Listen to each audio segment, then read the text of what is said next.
Congress party के नेता राहुल गांधी जी, मंच पर उपस्थित समाजवादी पार्टी के हमारे जिलाध्यक्ष से लेकर के सभी नेता, विधायक, पूर्व विधायक, संगठन के सभी पदाधिकारी, कांग्रेस पार्टी के सभी जिम्मेदार नेता, पार्टी के पदाधिकारी और मंच पर उपस्थित इंडिया गठबंधन के सभी सहयोगी दल के नेता और इस चुनावी जनसभा में मैं देख रहा हूं जहां पंडाल में बड़ी संख्या में लोग दिखाई दे रहे हैं।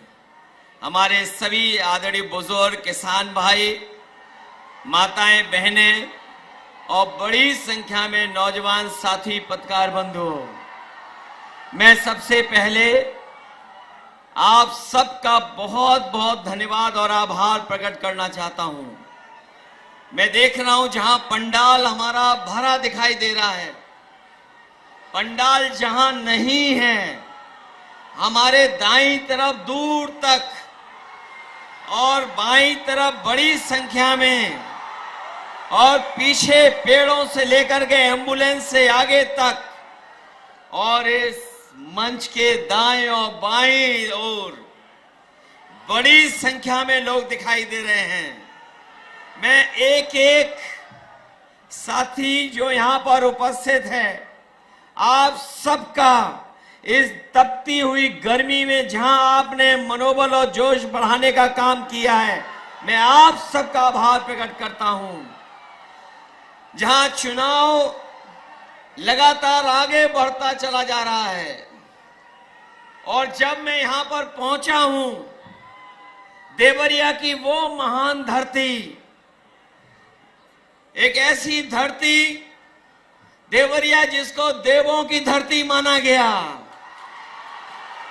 जहां पर बाबा दुग्धेश्वर नाथ से लेकर के बाबा महेंद्रनाथ और ये पावन धरती देवरा बाबा की भी है, बाबा राघव दास की भी है।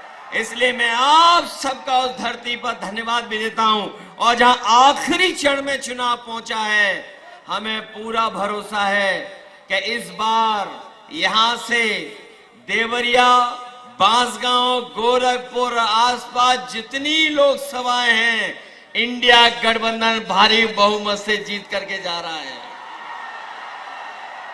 मैं अभी आपके प्रत्याशी सरल प्रसाद जी का भाषण सुन रहा था। उन्होंने कहा कि वो चौथी बार आपके बीच में लड़ने आए हैं और अभी उनका भाग्य नहीं खुला है, लेकिन जो अंक गणित समझते होंगे वो जानते होंगे कि इस बार परिणाम 4 तारीख को आने जा रहा है। हमारे सरल प्रसाद जी, जिनका चुनाव चिन्ह कांग्रेस का है हाथ, ये न केवल जीतने जा रहे हैं बल्कि रिकॉर्ड मतों से जीत करके जाएंगे। और दूसरे प्रत्याशी हमारे नामा राशि हैं। अगर हमारा नाम है तो हमारे जो गठबंधन के प्रत्याशी, इनका भी है। बताओ, हमारे नामा राशि को जिताओगे? हमसे ज्यादा वोटों से जिताओगे? इस बार तो 2-2 अखिलेश जी लड़ रहे हैं चुनाव, बहुत दोनों को भेजोगे लोकसभा? ये 7वें चरण का चुनाव है और मैं देख रहा हूं जनता का गुस्सा भी 7वें आसमान पर पहुंच गया है। जिन लोगों ने झूठी बातें, झूठे वादे किए, आज वो जनता में अपनी बातों को कहते लड़खड़ा रहे हैं। न केवल खुद डगमगा रहे हैं बल्कि उनकी भाषा भी डगमगा गई है। और समाजवादी पार्टी, कांग्रेस पार्टी, हम एक और एक जुड़ गए हैं। हम एक और एक जुड़ गए हैं तो 11 हो गए। और वो लोग एक और एक लड़ गए तो बताओ जीरो हो गए कि नहीं हो गए? जो कहते थे डबल इंजन की सरकार है, जो कहते थे डबल इंजन की सरकार है, लेकिन पता नहीं इनके डबल इंजन देवरिया आते आते इनका धुआं क्यों निकल जाता है। हमारे देवरिया और आसपास के लोग जानते होंगे, इन्होंने धोखा दिया, विकास को रोक दिया। वो जो सपने दिखाए थे कि किसानों की आय दोगुनी हो जाएगी, ना आय दोगुनी हुई। और जिन साथियों ने आंकड़े पढ़े होंगे वो जानते होंगे कि जब से बीजेपी की सरकार दिल्ली में आई है, 1 लाख किसान ने आत्महत्या की है। न केवल किसानों ने आत्महत्या की, बल्कि किसानों के खिलाफ भी लोग काले कानून भी लेकर के आए थे। मैं अपने किसानों को बधाई देना चाहता हूं कि यहाँ का किसान और पूरे देश का किसान एक हो गया और उसने काले कानून को लागू नहीं होने दिया। तभी पीछे हटा जब सरकार को पीछे हटना पड़ा। इसलिए जहां इन्होंने किसानों को आय दोगुनी का सपना दिखा करके धोखा दिया, वहीं हमारे नौजवान जानते होंगे उनकी हर परीक्षा का पेपर लीक हो गया। एक के बाद एक पेपर लीक हुए, 10 से ज्यादा पेपर लीक हो गए। न नौकरी मिली, न रोजगार मिला। जो लोग कहते थे निवेश लाएंगे, लेकिन निवेश न गोरखपुर पहुंचा, न देवरिया पहुंचा। निवेश के नाम पर हमें और आपको सपने दिखाए, नौकरियां छिन गईं, आरक्षण छिन गया, और जो संस्थाएं नौकरी दे भी सकती थी, आरक्षण दे भी सकती थी, उन संस्थाओं को भी इन्होंने बेच दिया। लाखों लाख नौजवान पेपर लीक की वजह से रह गया। जो मेहनत कर करके फौज में भर्ती होता था, जिस नौजवान का सपना होता था कि वर्दी पहनेंगे पक्की नौकरी मिलेगी, लेकिन वो नौकरी भी इन्होंने छीन ली। इंडिया गठबंधन ने तय किया है कि न केवल सरकारी नौकरियां दी जाएंगी, आरक्षण के तहत आपको हक और सम्मान मिलेगा, और अग्निवीर व्यवस्था हमेशा हमेशा के लिए खत्म हो जाएगी। महंगाई बढ़ा दी, बताओ महंगाई कहां पहुंचा दी? जो चीजें महंगी हुई वो हम और आप जानते हैं। चाहे जो भी जरूरत की चीज हो, सब महंगी हो गई। डीजल, पेट्रोल, खाद, डीएपी सब महंगा हो गया। और सीमा यहां तक ये बीजेपी के लोग लांग गए कि इन्होंने खाद की बोरी से भी चोरी शुरू कर दी। बताओ खाद की बोरी से चोरी हुई कि नहीं हुई? पहले 5 किलो हुई, फिर 5 किलो हुई, बताओ 10 किलो चोरी हो गई कि नहीं हो गई? मैं कभी कभी सोचता हूं ये बोरी की चोरी कहां से सीख करके आए हैं। वो देखा होगा बाजार में आपने पार्ले जी बिस्किट पैकेट, पहले इतना बड़ा आता था, अब कितना बड़ा हो गया। जैसे जैसे महंगाई बढ़ी उन्होंने मुनाफा कमाना शुरू किया। बताओ वो बड़ा पैकेट छोटा हो गया कि नहीं हो गया? इनकी सरकार आ गई तो आप देख लेना, पार्ले जी बिस्किट पैकेट का 1 बिस्किट वाला पैकेट मिलेगा। आपकी मोटरसाइकिल महंगी कर दी कि नहीं कर दी? कहां 50,000 में आ जाती थी मोटरसाइकिल, बताओ 1 लाख में आ रही है। पेट्रोल डीजल तो किया ही किया महंगा है। और यही नहीं, जब 2022 में ने वोट चाहिए था तो बताओ राशन में क्या क्या दे रहे थे आपको? राशन में रिफाइंड तेल दे रहे थे, नमक दे रहे थे, दाल दे रहे थे। आज मात्रा कम हो गई, राशन में पता नहीं क्या दे रहे हैं। भरपेट गरीब खाना नहीं खा सकता है। इसलिए समाजवादी पार्टी और कांग्रेस पार्टी ने भी तय किया है कि सरकार बनेगी 4 जून के बाद तो राशन की मात्रा बढ़ेगी, गुणवत्ता बेहतर होगी, पैकेट का आटा और डाटा भी फ्री देने का काम होगा। इसलिए मदद करो सब लोग। मदद करोगे आप लोग? बताओ, परिवर्तन की हवा चल रही कि नहीं चल रही है? देवरिया वालों, हवा चला रहे हो कि नहीं चला रहे हो? ये पूर्वांचल के लोग हैं, इस बार रुकने वाले नहीं हैं। बताओ, हिसाब किताब बराबर करोगे?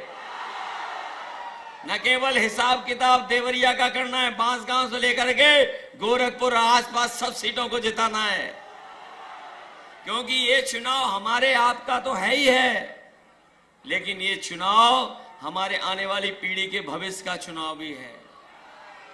जहां हमारी भविष्य की पीढ़ी का चुनाव है, वहीं संविधान बचाने का चुनाव है कि नहीं है? संविधान बचाओगे आप लोग? ये संविधान वही है जो हमें आपको सम्मान दिलाता है, हमें आपको हक दिलाता, अधिकार दिलाता है। यही संविधान हमारी संजीवनी है। मैं अपनी बात को कहता हुआ खत्म करता हूं कि रोटी, कपड़ा और मकान, लेकिन सबसे पहले हमें बचाना है संविधान। इसलिए मदद करिए। मुझे पूरा भरोसा है कि इस बार सदल प्रसाद जी ऐतिहासिक वोटों से जीत करके जाएंगे। जिताओगे आप लोग? ऐसा तो नहीं है बूथ पे जाने के लिए घबरा जाओ आप लोग। बीजेपी वाले रोके तो रुक तो नहीं जाओगे? एक क्रांतिकारी धरती वाले लोग हैं, ये रुकने वाले नहीं हैं। ये आपको डराएं तो डरोगे तो नहीं? ये कुछ लालच दें बूथ के दिन तो कुछ करोगे तो नहीं? ये घालमेल करें तो बच के रहोगे? तो इसलिए बूथ पर तैयारी कर करके वोट डालना। 4 तारीख, ये बीजेपी वाले अच्छे दिन तो लाए नहीं, लेकिन 4 तारीख को खुशियों के दिन आएंगे, और खुशियों के दिन हमारे आपके तो आएंगे ही आएंगे। इन हमारे प्रेस वालों के लिए आजादी का दिन होगा, सुनहरा दिन होगा, फ्रीडम ऑफ प्रेस भी होगा। न केवल सरकार बदलने जा रही है, मित्र मंडली बदलने जा रही है। मित्र मंडली तो बदलेगी बदलेगी, मंत्रिमंडल भी बदलेगा और मीडिया बंडल भी बदलेगा 4 तारीख को। जो सुनाते रहे मन की बात, अब होगी संविधान की बात। इन्हीं शब्दों के साथ आप सबका बहुत बहुत धन्यवाद और बहुत बहुत आभार व्यक्त करता हूं। बहुत बहुत अखिलेश यादव जी। अब मैं हमारे राष्ट्र नायक आदरणीय राहुल गांधी जी से अपील करूंगा, जिसने 4000 किलोमीटर की यात्रा तय की। आदरणीय राहुल गांधी जी।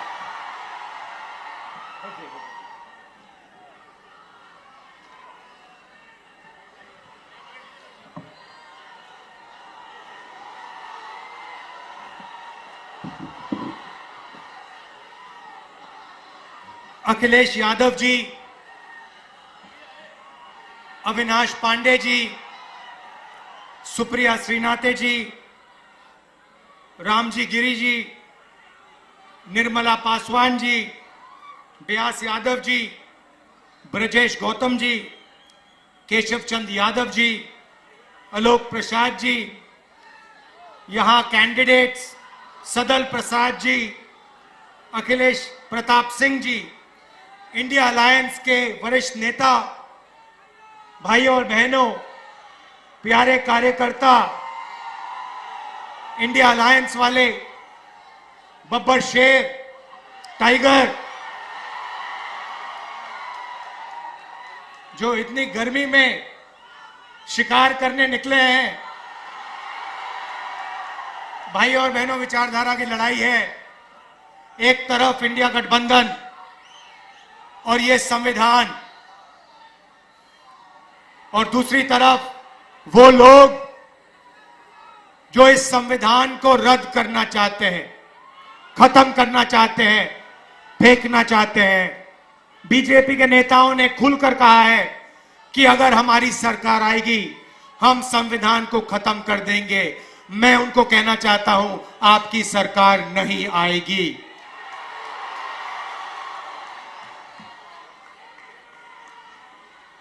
भाई और बहनों, ये देखिए, ये अंबेडकर जी की फोटो है, इसको अच्छी तरह देखिए। और ये जो अंबेडकर जी ने किया, ये जो बाबा साहब ने किया, ये है। ये संविधान बनाने के लिए अंबेडकर जी ने अपनी पूरी जिंदगी दे दी। ये आप भूलिए मत, ये आप भूलिए मत। मैंने अंबेडकर जी की किताबें पढ़ी हैं, उसमें उन्होंने कहा, उन्होंने बताया कि हिंदुस्तान में दलितों के साथ, पिछड़ों के साथ आजादी से पहले कैसा बर्ताव हुआ करता था।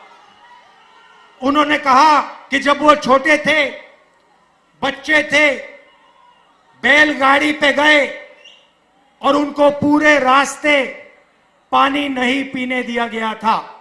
भाइयों और बहनों, 3000 साल के लिए इस देश में, इस धरती में दलितों पर अत्याचार हुए हैं। कॉन्स्टिट्यूशन ने, संविधान ने पहली बार हिंदुस्तान की हिस्ट्री में दलितों को इज्जत दी है, रिस्पेक्ट दी है। और आज बीजेपी के लोग कहते हैं कि हम अंबेडकर जी के काम को, उनके सपने को फाड़ के फेंक देंगे। भाइयों और बहनों, अंबेडकर जी के संविधान को, गांधी जी के संविधान को, नेहरू जी के संविधान को कोई शक्ति फाड़ नहीं सकती है। मैं हिंदुस्तान के सब लोगों से कहना चाहता हूं कि संविधान को इंडिया गठबंधन दिल से, जान से, खून से रक्षा करने का काम करेगा। हम 1 इंच पीछे नहीं हटेंगे। मर जाएंगे, कट जाएंगे, मगर कॉन्स्टिट्यूशन को, संविधान को हम नहीं छूने देंगे, इसको नहीं बदलने देंगे। भाइयों और बहनों, संविधान ने सिर्फ दलितों की रक्षा नहीं की। रिजर्वेशन मिला, दलितों को रिजर्वेशन मिला, पिछड़ों को रिजर्वेशन मिला, आदिवासियों को रिजर्वेशन मिला, तो इस किताब ने रिजर्वेशन दिया। अब बीजेपी कहती है कि पिछड़ों को, दलितों को, आदिवासियों को रिजर्वेशन नहीं मिलना चाहिए, रिजर्वेशन को वो खत्म करना चाहते हैं। दूसरा मैसेज मैं देना चाहता हूं, रिजर्वेशन को खत्म नहीं कर पाओगे, उल्टा हम रिजर्वेशन को 50% से आगे बढ़ा के ले जाएंगे। आज रिजर्वेशन को 50% की लिमिट पे रखा हुआ है। इंडिया गठबंधन ने मैनिफेस्टो में साफ लिखा है, हमारी सरकार आएगी, ये 50% लिमिट को हम हटा देंगे और रिजर्वेशन को 50% से ज्यादा बढ़ा देंगे। और जहां भी कांग्रेस पार्टी की सरकार आई है, चाहे छत्तीसगढ़ हो, मध्य प्रदेश हो, हमने ये काम करके दिखाया है और पूरे हिंदुस्तान में हम ये काम करके दिखा देंगे। भाइयों और बहनों, यहां हजारों युवा आए हैं। पहली बार हिंदुस्तान के इतिहास में नरेंद्र मोदी जी ने सेना के जवानों को मजदूर में बदल दिया है। उनको पेंशन देने के बजाय, शहीद का दर्जा देने के बजाय, कैंटीन देने के बजाय, नरेंद्र मोदी ने हिंदुस्तान के युवाओं को कहा है कि अगर आप गरीब घर के बेटे हो और आप सेना में जाते हो तो आपको ना पेंशन मिलेगी, ना कैंटीन मिलेगी, और अगर शहीद होते हो तो तुम्हें शहीद का दर्जा भी नहीं मिलेगा।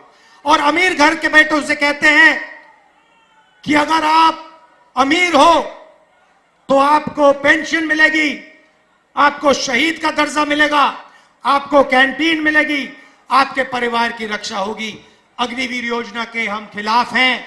मैं हिंदुस्तान के युवाओं को कहना चाहता हूं, अग्निवीर योजना को इंडिया सरकार फाड़ के कूड़ेदान में फेंकने वाली है। ये सेना का स्कीम नहीं है, ये नरेंद्र मोदी जी का स्कीम है, ये पीएम ऑफिस का स्कीम है।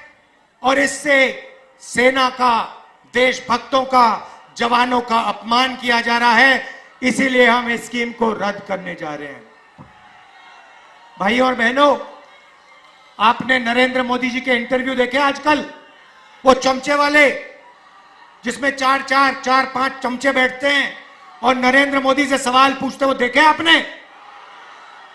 अखिलेश जी से इंटरव्यू करते हैं तो उल्टे सीधे सवाल पूछते हैं, मगर नरेंद्र मोदी जी से सवाल पूछते हैं तो कहते हैं, मोदी जी आप आम कैसे खाते हो? मोदी जी आप आम छील के खाते हो या काट के खाते हो? मोदी जी आम खाने से पहले आप उसको धोते हो? और मोदी जी जवाब देते हैं, ओ चमचो, नरेंद्र मोदी कुछ नहीं करता है, सब कुछ अपने आप होता है। नरेंद्र मोदी को धरती पे परमात्मा ने भेजा है, बाकी सब लोग बायोलॉजिकल हैं, माता पिता से पैदा हुए हैं। नरेंद्र मोदी बायोलॉजिकल नहीं है। नरेंद्र मोदी जी ऊपर से टपक के आए हैं, उनको परमात्मा ने हिंदुस्तान भेजा है परमात्मा का काम करने के लिए। मजे की बात यह है कि परमात्मा ने उनको अदानी जी की मदद करने के लिए भेजा है, अंबानी जी की मदद करने के लिए भेजा है, मगर परमात्मा ने उन्हें किसान को मदद करने के लिए नहीं भेजा, मजदूर को मदद करने के लिए नहीं भेजा, जाति जनगणना करवाने के लिए नहीं भेजा।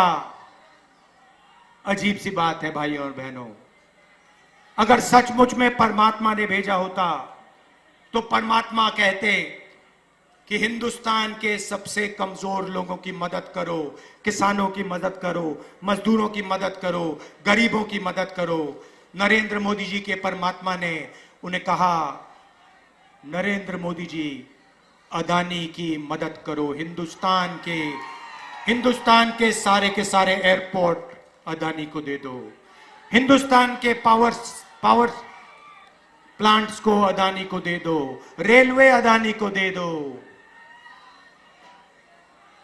16 लाख करोड़ रुपए कर्जा माफ करो अदानी अंबानी का।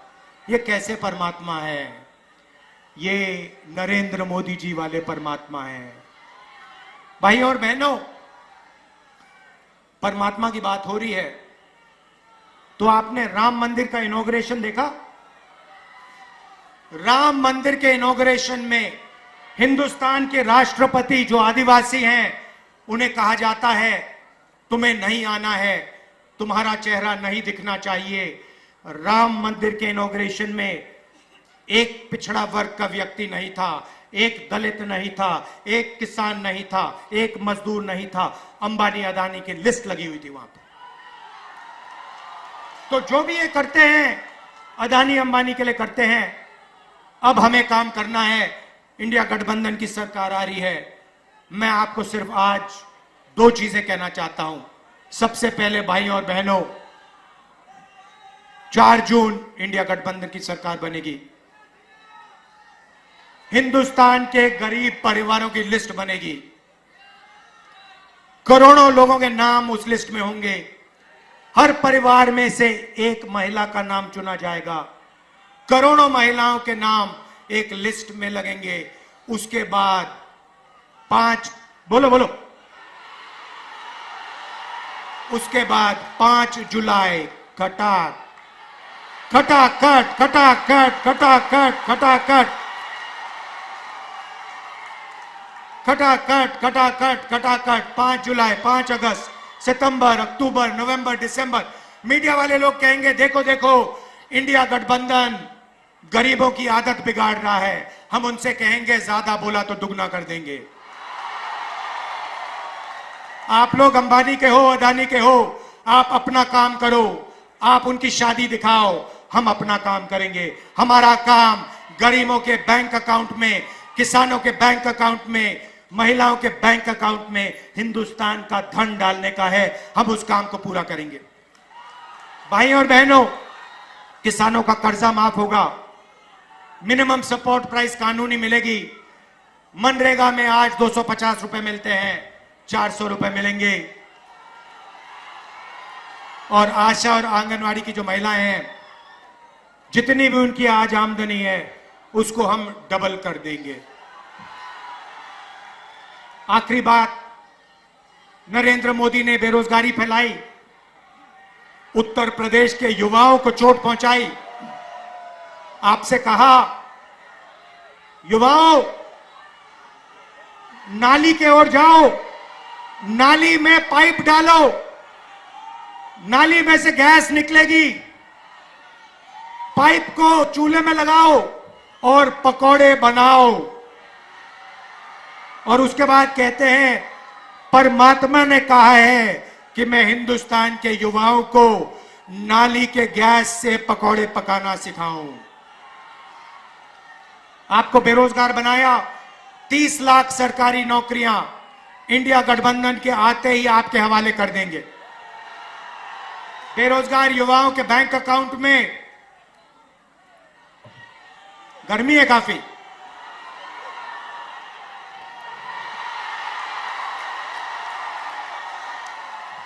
बेरोजगार युवाओं के बैंक अकाउंट में, बेरोजगार युवाओं के बैंक अकाउंट में महीने के 8,500 रुपए, साल के 1 लाख रुपए, खटाखट खटाखट खटाखट, पहली नौकरी पक्की स्कीम में। भाई और बहनों, ये जो हम आपके जेब में पैसा डाल रहे हैं इसके पीछे सोच है। नरेंद्र मोदी ने 22 अरबपति बनाए, उन्होंने पैसा इंग्लैंड भेजा, अमेरिका भेजा, जापान भेजा, दुबई भेजा। हम आपके जेब में पैसा डाल रहे हैं, आप इस पैसे को गांव में, शहरों में, कस्बों में खर्चोगे। आप स्कूटर खरीदोगे, मोटरसाइकिल खरीदोगे, आप घड़ी खरीदोगे, मोबाइल फोन खरीदोगे, शर्ट पैंट खरीदोगे। जैसे ही आप ये चीजें खरीदोगे, हिंदुस्तान की फैक्ट्रियां चालू हो जाएंगी और उन्हीं फैक्ट्रियों में हिंदुस्तान के युवाओं को रोजगार मिलना शुरू हो जाएगा। हम हिंदुस्तान की अर्थव्यवस्था को जंप स्टार्ट करने जा रहे हैं। जैसे फ्यूल टैंक में पेट्रोल डाला जाता है, उसके बाद चाबी घुमाई जाती है, वैसे हम आपके फ्यूल टैंक में पेट्रोल डाल रहे हैं, धन डाल रहे हैं। उसके बाद चाबी घुमाएंगे, हिंदुस्तान की अर्थव्यवस्था चालू हो जाएगी, आपको रोजगार मिलेगा।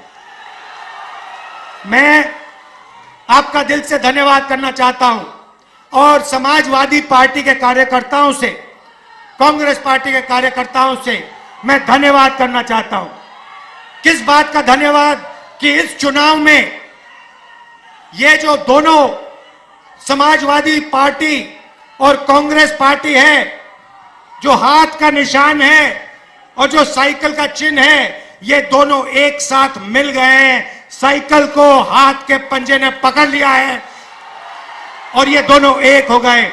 हमारे कार्यकर्ता दोनों, मैंने अपनी आंखों से देखा है, कांग्रेस के कार्यकर्ता दिल लगा के समाजवादी पार्टी का समर्थन कर रहे हैं और समाजवादी पार्टी के कार्यकर्ता पूरे दिल से कांग्रेस पार्टी के कार्यकर्ताओं का, कांग्रेस पार्टी की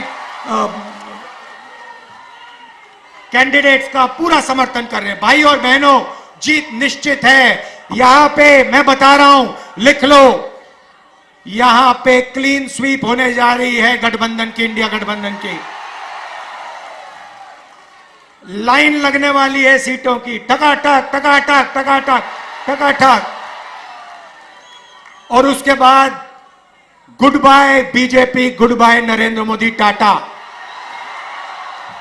तो दिल से आपका धन्यवाद करता हूं। इसको बचाना है भाई और बहनों। अंबेडकर जी का संविधान है, अंबेडकर जी का संविधान है। ये हथियार अंबेडकर जी ने गांधी जी ने हिंदुस्तान के दलितों को, पिछड़ों को, आदिवासियों को, कमजोर लोगों को दिया, इसकी रक्षा करनी है, जान से रक्षा करनी है, पूरे दम से रक्षा करनी है। दिल से आपका धन्यवाद। नमस्कार, जय हिंद।